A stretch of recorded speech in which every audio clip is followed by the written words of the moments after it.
Hi everyone, I'm Irit Bloom, and this is Fenzi Dog Sports Academy BH 170, Harnessing the Powers of Choice and Habit. The topic of this lecture is goal-directed versus habitual behavior. Let's begin by looking at goal-directed behavior. Goal-directed behavior is something that most of you have probably already learned about. You've probably learned this concept that in behavior, there is an antecedent or antecedents that come before the behavior, then the behavior happens, and then there are consequences. And depending on what the consequences of the behavior are, the behavior is either reinforced or punished. Reinforced means the behavior is more likely to happen again. Punished means the behavior is less likely to happen again. So essentially, in goal-directed behavior, it's almost as if the animal is doing a little mathematical calculation. In this circumstance, if I do this behavior, is good stuff likely to happen or is bad stuff likely to happen? And then deciding whether or not to do that behavior. Another way to express the model of goal-directed behavior is to say that consequences drive behavior. Now, this is a phrase that I first heard from the amazing Kathy Steo, who is a trainer and presenter in Washington State. You should definitely go check her out if you're not familiar with her work.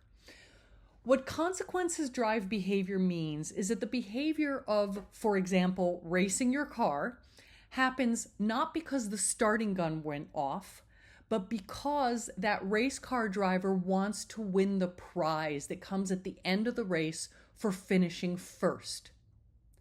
So the motivation for the behavior isn't, ooh, I heard the starting gun, I should go, although there are elements of that I'll get into in just a moment. The motivation for the behavior is, ooh, I heard the starting gun. That means if I go fast now, there's a stronger possibility that I will win the prize, and I really want to win the prize. So it's about winning the prize. That starting gun is important because it tells them when to start. It's the signal, it's the cue that tells the race car driver when to hit the gas. But what motivates the race car driver isn't the cue, it's that consequence of winning the prize at the end when they finish first. That is goal-directed behavior. It's a very classic sort of example of goal-directed behavior. Now let's take a moment and talk about habitual behavior. Habitual behavior does not rely on consequences. It is actually driven by the context, the scenario, the antecedents. A classic example of this in human beings is that there's a bowl of popcorn in front of you, you're in the movie theater, and you suddenly realize that you have mindlessly eaten half of that humongous container of popcorn that you bought when you walked into the theater because there's no longer such a thing as a small container of popcorn. And you don't even remember necessarily eating all that popcorn, and you certainly weren't thinking, shall I eat some popcorn? Yes, I like the flavor of popcorn, so I am motivated to eat the popcorn because it tastes good. Maybe you thought that for one or two pieces of popcorn, but at some point, it just started happening almost automatically. It's not literally automatic, but it's also not particularly thoughtful. And that is habitual behavior in a nutshell. We're not doing the behavior for the consequence. In fact, often the consequence has lost its value. The consequence might even be punishing in the case of things like addictions. Nevertheless, we continue to do the behavior because what's happened is habitual behavior has been tied to those antecedents, to that context. See bowl of popcorn, eat popcorn. So in goal-directed behavior, it would be see bowl of popcorn. Popcorn is tasty. Have a piece of popcorn. Enjoy the flavor of the popcorn. In habitual behavior, it's see bowl of popcorn. Pick up a piece of popcorn before you even think about it, and maybe you don't even taste it. Hopefully, this is starting to make sense to all of you. Another way to look at it is goal-directed behavior is all about the connection between the behavior and the consequence. The consequence is why the behavior is happening. For example, the animal knows they're going to earn a treat, so they do the behavior in order to earn that treat. Habitual behavior is about the connection between the antecedent and the behavior.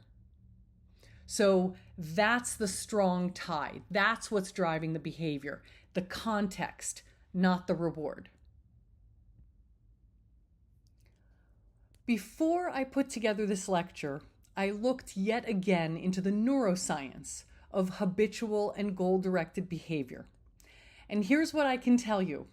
We're not entirely clear on how it all works.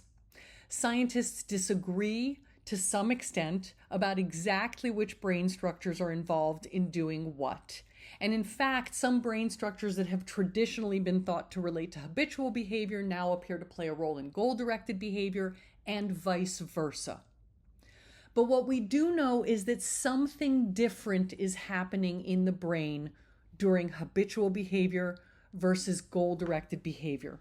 And there's a lot of research that points at certain areas of the brain. I'm not going to go into the neuroscience because it is fairly unsettled, but there's a lot of research that points to certain areas of the brain, suggests that they're involved, but we don't really know entirely yet what's going on, except to know that something is happening. What it comes down to is that animals are generally doing their best. Some of the time, that means that they are able to be in goal-directed mode, and hopefully their goals match your goals and their behavior is in line with what you'd like to see. Other times, their brain has slipped them into a habitual behavior mode and they have a much harder time making the kind of decisions that you would like to see them make. Nevertheless, I believe, and I hope that you will agree with me, that animals are generally doing their best given the information they have, the surroundings they are in, and how their brain is functioning in that moment. Next time, we're going to talk a little bit about what flips the switch between goal-directed and habitual behavior. Here are some key takeaways to keep in mind from this lecture. First of all, behavior can be goal-directed or habitual. Remember that goal-directed behavior is that consequence-driven behavior, and habitual behavior is the context-driven behavior. The mechanisms of all of this are still under investigation. We don't really know quite yet what's going on, but we have a feeling that there's probably activity in different parts of the brain and there may be different neurotransmitters involved, but the picture isn't clear yet. The important thing to bear in mind is that animals, and that includes us humans when we're faced with a bowl of popcorn, are doing our best. Next steps. For the gold and silver students, start thinking about the behaviors you are actually seeing. Which ones do you think are goal-directed? Which ones do you think are habitual? How can you tell? I'd like you to post comments and questions about that, as well as proposed goals for the entire course. But with that said, I want you to keep your posts short and pithy. Take the time to figure out what's most important to say and say just those things. That way it'll be much easier for me to pick out what you need help with.